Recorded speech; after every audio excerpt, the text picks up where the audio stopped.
Okay बच्चों, आज की क्लास में हम PYQ करेंगे। कल जो अंडरस्टैंडिंग क्वाड्रिलेटरल की जितनी प्रॉपर्टीज हमने क्वाड्रिलेटरल की बताई, उसका इंट्रोडक्शन पार्ट बताया, बहुत कुछ उसके बारे में डिटेल बताई। हमने वहां पर सीखा था कि पैराग्राम क्या होता है, रेक्टेंगल क्या होता है, उसकी प्रॉपर्टीज सारी बताई गई थी। ट्रापेजियम क्या होता है, या आपके जो भी फिगर्स हैं वो सारे उन फिगर्स के बारे में सारी प्रॉपर्टीज को हमने डिफाइन किया था। उसके अलावा हमने कुछ फॉर्मूले भी बताए थे कि जब अगर हमें किसी फिगर के किसी पॉलीगन के डायगोनल्स अगर निकालने हो तो डायगोनल्स निकालने का क्या फॉर्मूला होंगे, या उसकी साइड्स निकालनी हो, या उसका एक्सटीरियर एंगल निकालना हो, या इंटीरियर एंगल निकालना हो, ये सारे फॉर्मूले भी हमने कल डिस्कस करे थे। अब इसके बाद हम लोग जो करने वाले हैं वो एमयू के अंदर पिछले 12 साल में या 13 साल में जो क्वेश्चन आए हैं, 12, 13, 15 साल में 2006 से यहाँ पर आए, तो उसमें अगर देखेंगे तो वहां आपके सामने ये सभी क्वेश्चंस आपको नजर आएंगे इस चैप्टर का। चैप्टर वाइज ये PYQ हैं सारे, बेटा सीधे बैठेगा सुने। तो ये क्वेश्चन 2006-7 के अंदर आया है। इस क्वेश्चन में कहा गया है, फर्स्ट क्वेश्चन आपका है, इस क्वेश्चन के अंदर आपसे कहा गया है बच्चों कि in a parallelogram the opposite sides are. Parallelogram के अंदर अपोजिट साइड्स क्या होते हैं, ये 2006-7 में देखो इतना आसान क्वेश्चन पूछा बेसिक सा, तो उस वक्त बच्चे जो है हो सकता है बता पाए हो, तो मुमकिन है। यहाँ पर पैरेलल भी होता है, इक्वल भी होता है। अब कुछ बच्चे जल्दबाजी क्या करते हैं कि सिर्फ पैरेलल पे टिक कर देते हैं, क्योंकि उन्होंने सोचा हाँ पैरेलल होता है पैरेललोग्राम में, जल्दबाजी करते हैं। लेकिन आपको ये भी देखना है बच्चों कि यहाँ जो है आपके सामने ये इक्वल भी तो है। अब पैरेलल और इक्वल दोनों है, तो नॉट इक्वल नहीं होगा तो बोथ ए एंड बी वाला आपका आंसर होगा। बात समझ आ गई? तो ये आपका आंसर। अगला क्वेश्चन बच्चों आपके सामने है, Which of the statement is false for a rectangle? Rectangle के लिए कौन सा स्टेटमेंट फॉल्स है? रेक्टेंगल के लिए कौन सा स्टेटमेंट बच्चों फॉल्स है, गलत है, तो उसको आपको देखना है रेक्टेंगल में कौन सा स्टेटमेंट फॉल्स होगा। अब पढ़ के देखते हैं। It has two pairs of opposite sides of equal length. Rectangle के दो पेयर होते हैं अपोजिट साइड्स के, एक ये वाला और एक ये वाला, ये दोनों इक्वल लेंथ के होते हैं, यानी ये वाला पेयर अपने आप में इक्वल है और बच्चों ये पेयर अपने आप में इक्वल है। बात समझ आ गई सबके? बात ठीक से समझ आ गई? क्या बताया मैंने कि ये अपोजिट साइड्स मतलब दो अपोजिट साइड्स के दो पेयर हैं जो कि आपस में यहाँ पर इक्वल लेंथ के होते हैं, तो ये तो सही है। अगला कह रहे हैं its diagonals are perpendicular to each other. Rectangle के जो डायगोनल होते हैं वो परपेंडिकुलरली एक दूसरे को बाइसेक्ट करते हैं। क्या ये सही है? क्या ये सही है? ये गलत है। अगला देखते हैं, all of its diagonals are equal. इसके diagonal equal, its diagonal bisect each other, bisect भी करते हैं, इक्वल भी होते हैं, लेकिन डायगोनल परपेंडिकुलरली बाइसेक्ट नहीं करते। तो आपका आंसर होगा ये वाला, क्योंकि फॉल्स वाला पूछा है। बात समझ आ गई? ये क्वेश्चन किस ईयर में है? 2008-9 में ये क्वेश्चन पूछा है। किस फॉर्मेट किस ईयर में पूछा गया है बच्चों? 2008 और 2009 के अंदर ये क्वेश्चन आपका पूछा गया। अगला क्वेश्चन आपके सामने है, Which of the following statement is true for a rectangle? अब रेक्टेंगल के लिए ही बताना है। 2009 के अंदर ये क्वेश्चन पूछा है, रेक्टेंगल बताना है लेकिन ट्रू बताना है। रेक्टेंगल के लिए ही बताना है लेकिन ट्रू बताना है। क्या कह रहे हैं? रेक्टेंगल के लिए बताइए लेकिन ट्रू स्टेटमेंट बताइए, ट्रू। तो भाई rectangle it has all it's sides of equal length. Rectangle की चारों साइड बराबर होती हैं। नहीं बेटा ये गलत है ना, सही का है। तो आपको बताना ट्रू वाला है। इट्स डायगोनल, चारों साइड बराबर कहाँ होती है रेक्टेंगल की? रेक्टेंगल के दो अपोजिट पेयर इक्वल होते हैं ना। तो यार इंशा बात समझ में आ रही है? इधर फोकस करेगा। Its diagonals are perpendicular to each other. Its diagonal are perpendicular to each other. इसमें क्या कह रहे हैं कि इसके डायगोनल परपेंडिकुलर होते हैं, एक दूसरे को परपेंडिकुलरली बाइसेक्ट करते हैं। तो क्या ये सही है? रेक्टेंगुलर डायगोनल परपेंडिकुलरली बाइसेक्ट नहीं करते बच्चों, परपेंडिकुलरली बाइसेक्ट नहीं करते। सी वाला है बच्चों, इट्स डायगोनल्स आर इक्वल। इसके डायगोनल इक्वल होते हैं। क्या रेक्टेंगुलर डायगोनल इक्वल होते हैं? चौथा वाला it's diagonal bisect each other. इसके डायगोनल बाइसेक्ट करते हैं। पैराग्राम के डायगोनल इक्वल होते हैं, रेक्टेंगल इक्वल नहीं होते, तो यहाँ पर डायगोनल बाइसेक्ट करते हैं। ये इसका सही है। बात समझ आ गई सबको? आफिया बेटा बात समझ आ गई? डायगोनल्स रेक्टेंगल के इक्वल नहीं होते बल्कि बाइसेक्ट करते हैं, लेकिन पैराग्राम के अंदर डायगोनल इक्वल होने के साथ साथ में बाइसेक्ट करते हैं। क्या मैं अपोजिट बोल रहा हूँ? क्या मैं प्रॉपर्टीज पढ़ लूं? मैंने बताई आप लोगों को, सभी बच्चों को प्रॉपर्टीज बताएंगे। जल्दी से मुझे बताओ देख करके, इस बच्चे को मालूम है कि रेक्टेंगल का डायगोनल इक्वल है या बाइसेक्ट? इन दोनों में से पॉइंट क्लियर करो, जल्दी बताओ। बाकी फिर मैं आंसर सही बताऊंगा कौन सा होगा या कौन सा सही है। रेक्टेंगल के डायगोनल्स बाइसेक्ट करते हैं या इक्वल होते हैं? इक्वल होते हैं या बाइसेक्ट करते हैं? बाइसेक्ट नहीं करते। तो कुछ बच्चे अभी इधर से कह रहे थे कि बाइसेक्ट करते हैं, ये भी गलत है। आपका सही आंसर इक्वल ही होता है। लेकिन मैंने आपको बताया कि पैराग्राम के, मैं ये आपसे जो बार बार मैं रिपीट कर रहा हूं, तो मैं आपसे पूछ रहा हूं सामने से कि भाई आप बताओ, लेकिन आप लोग कोई समझ नहीं पा रहे। मैं आपसे पूछ रहा हूँ कि पैरेललोग्राम के डायगोनल इक्वल होते हैं, तो पैरेललोग्राम के डायगोनल इक्वल होते हैं और बाइसेक्ट करते हैं, बाइसेक्ट नहीं करते। लेकिन रेक्टेंगल मैंने क्या बाइसेक्ट करते हैं और इक्वल नहीं होते। तो किसी भी बच्चे ने ये नहीं कहा नहीं सर ऐसा नहीं है, पैरेललोग्राम ऐसा। बात समझ आती है? कंफ्यूजन सा है आपको, तो प्रॉपर्टीज जो पढ़ाई गई है कल, उस वीडियो को पूरा देखना और सही से देखना। और आपको बुक मिली है, उस बुक के अंदर हर एक प्रॉपर्टीज को मेंशन किया गया है, उन प्रॉपर्टीज को सही से पढ़ो, उसी पर क्वेश्चन बेस्ड होते हैं कई बार। क्वेश्चन नंबर 2 का कहाँ है? Its diagonal bisect each other. इसमें कौन सा पूछा था? फॉल्स पूछा था। तो भाई फॉल्स के लिए पहली बात तो यह है कि डायगोनल्स परपेंडिकुलर नहीं होते बट बाइसेक्ट करते हैं। अब उस हिसाब से देखा जाए तो फिर 2 आंसर सही है बेटा। अब ये भी बात क्लियर कर देता हूँ, यहाँ पर आपको ये बता देता हूँ कि रेक्टेंगल डायगोनल बाइसेक्ट भी कर रहे हैं और इक्वल भी है, क्योंकि rectangle is also called a parallelogram. बात समझ आ गई? ये कल मैंने बताया कि रेक्टेंगल एक ऐसा पैरेललोग्राम है कि जिसके चारों एंगल 90 डिग्री के होते हैं। ये बात बताई थी ना, तो वही बात यहाँ अप्लाई होती है, तो इसका सी और डी दोनों। लेकिन अगर एग्जाम में ऐसा क्वेश्चन आ जाता है सवाल इस बात का, तो क्या करें? तो भाई आप इसमें से कोई भी एक ऑप्शन को फॉलो कर लेंगे, आपकी OMR एक्सेप्टेबल होगी। ठीक है, अगला क्वेश्चन है which of the following statement. आगे बढ़ते हैं, क्वेश्चन नंबर 4।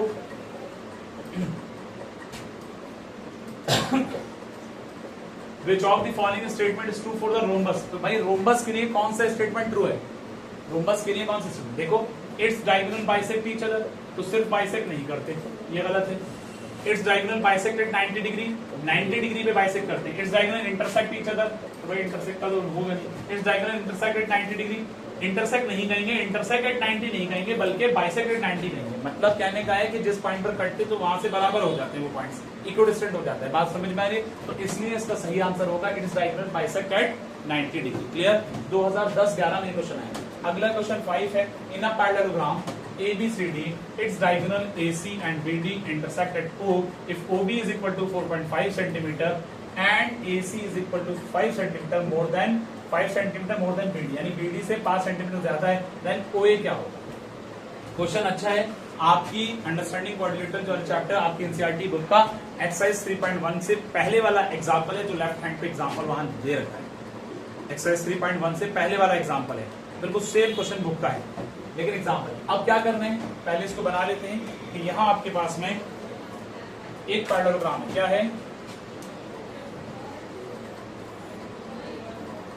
जो पैरेललोग्राम उसका नाम मैंने रखा ABCD बच्चों। ठीक है, बात समझ में आती है? अब इसमें क्या है कि AC और BD इसके डायगोनल बाइसेक्ट कर रहे हैं किस पर? O पर। तो देख लो बच्चों, यहां पर क्या है? O। अब कह रहे हैं कि इफ OB, तो OB जो है बच्चों ये 4.5 का है। OB कितना है? तो मैंने लिख दिया यहाँ पर OB is equal to 4.5 centimetre. Clear बच्चों? अब कह रहे हैं कि एंड AC जो है बच्चों वो क्या है? AC is equal to 5 more than BD। तो जितना BD होगा तो 5 प्लस BD कर सकते, 5 सेंटीमीटर प्लस BD कर सकते। ये बात समझ में आती है? ऐसा क्वेश्चन है। अब ये आपको डायगोनल्स का मेजरमेंट कुछ इस तरह से देखा है पैरेललोग्राम का, लेकिन हम जानते हैं कि पैरेललोग्राम के डायगोनल्स एक दूसरे को बाइसेक्ट करते हैं। क्या करते हैं? बाइसेक्ट करते हैं। तो एक बात समझ में आती है कि अगर यहां से यहां तक का मेजरमेंट, वो ध्यान से सुनेगा, O से B तक का मेजरमेंट अगर 4.5 है तो O से D तक का मेजरमेंट भी 4.5 होगा, क्योंकि बाइसेक्ट जब कर रहा है तो ये हिस्सा इस हिस्से के बराबर, ये हिस्सा इस हिस्से के बराबर होगा। ये बात आपके समझ में? तो according to the property of diagonal, हम यहाँ पर इस बात को मैं डायरेक्ट लिख रहा हूँ, कह सकते हैं कि O जो BD होगा वो कितना होगा? BD इज इक्वल टू, यानी ये हिस्सा और जोड़ देंगे तो ये हिस्सा कितने का? 4.5 का। तो इसका मतलब ये डबल हो जाएगा। डबल का मतलब 2 into 4.5, 2 into 4.5 करेंगे तो कितना हो गया? 9 सेंटीमीटर। अब जब BD 9 सेंटीमीटर का है बच्चों, तो आपसे क्या कहा है पहले बच्चों? आपसे कहा है AC निकालो, आपसे कह रहे हैं OA निकालो। क्या निकालो? OA। लेकिन पहले OA निकालने के लिए हमें AC पूरा पता होना चाहिए, तभी तो इसका हाफ करेंगे OA। बात समझ में आ रही है? AC निकालने के लिए वो उसका जब हाफ होगा, क्योंकि बाइसेक्ट करते हैं, तो इसलिए हमें पूरा AC निकालना है पहले। तो AC यहां से निकलेगा, क्योंकि क्वेश्चन में कहा है AC जो है वो BD से 5 ज्यादा है। तो भाई AC निकालने के लिए 5 ज्यादा है, तो 5 प्लस BD कितना है? 9। अब 5 प्लस 9 कितना होगा बच्चों? 14 सेंटीमीटर। तो आपके पास में ये कितना आ गया? आपके पास में ये कितना आ गया? 14 सेंटीमीटर का AC। अब AC का हाफ है OA, तो आप यहाँ पर सीधा सीधा लिख दो OA is equal to half of AC, यानी AC का हाफ। तो AC कितना है? 14, तो ये हो जाएगा 7 सेंटीमीटर। कितना हो गया? समझ आया? ये क्वेश्चन था, अच्छा क्वेश्चन। इस तरह के क्वेश्चन अक्सर कंसेप्चुअल क्वेश्चन ऐसे एंट्रेंस के अंदर आते हैं और ये पिछले साल के क्वेश्चन आप देख पा रहे हैं। एक बार बात समझ में आ रही है जो मैं कह रहा हूँ? क्योंकि चीजें बिल्कुल स्टार्टिंग से बताइए, नई चीजें ये सबके लिए। यहाँ तक क्वेश्चन क्लियर सबका? अगला क्वेश्चन होगा क्वेश्चन नंबर 6 और 6 क्वेश्चन के अंदर बच्चों आपसे कहा गया है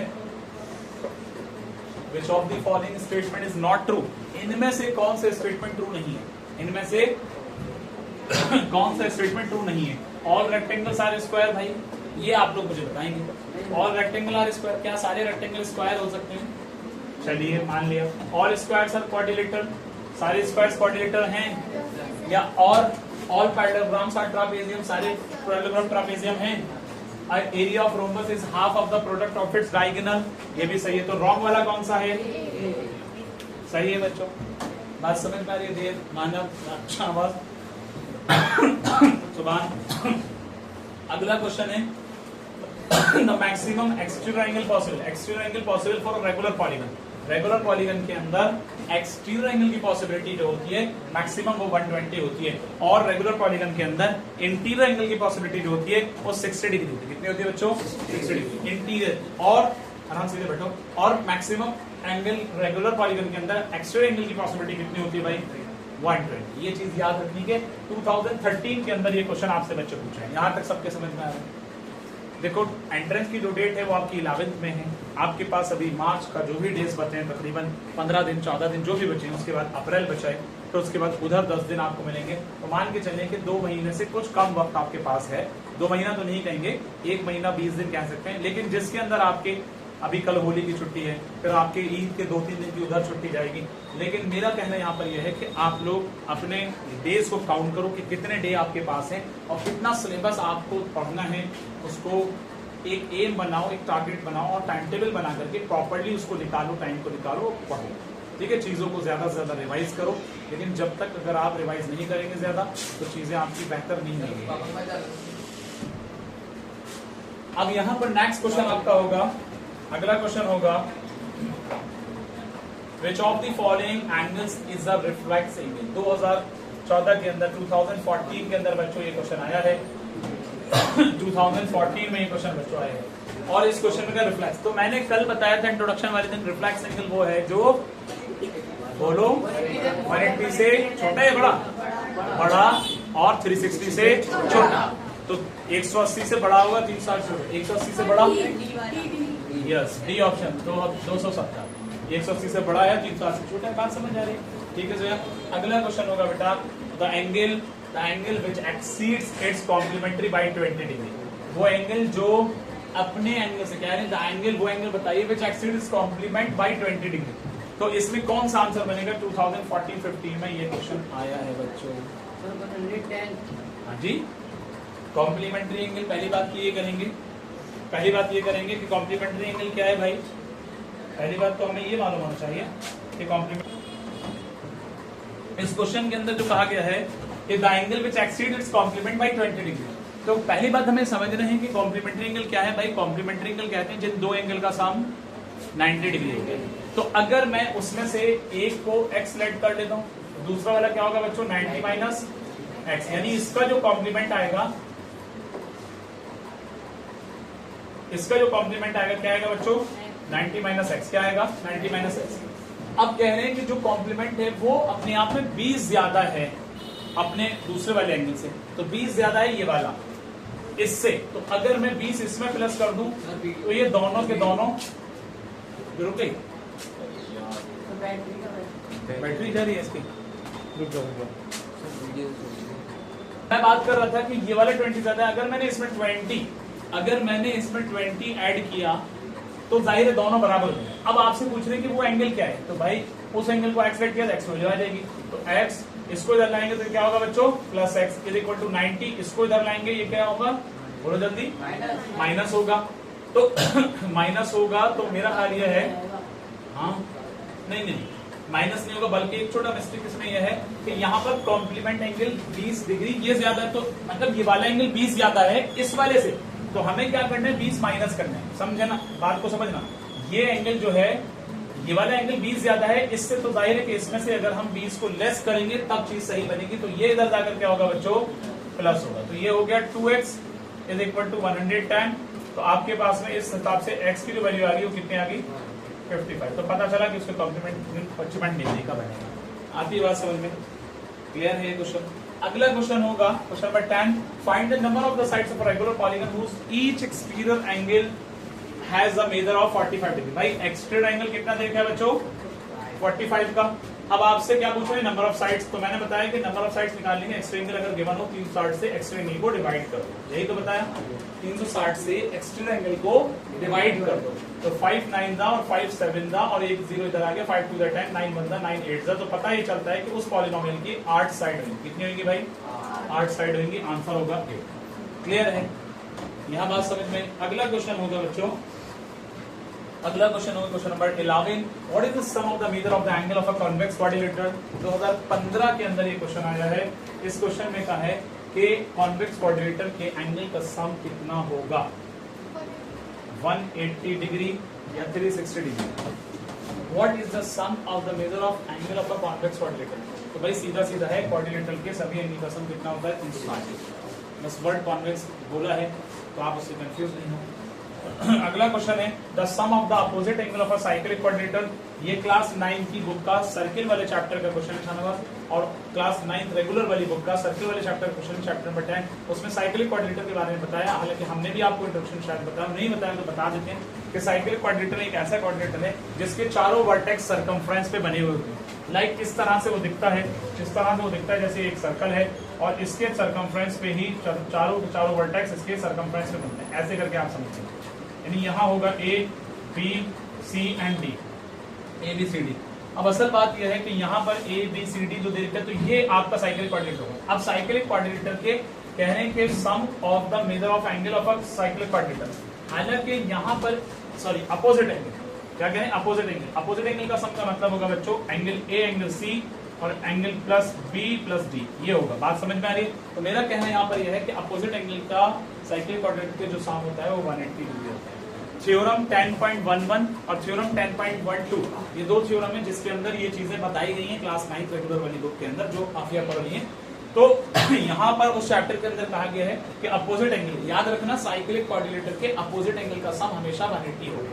इसका प्लस इसका, इसका प्लस इसका। बात समझ आ गई, यानी इन दोनों का सम 180 और इन दोनों का सम 180।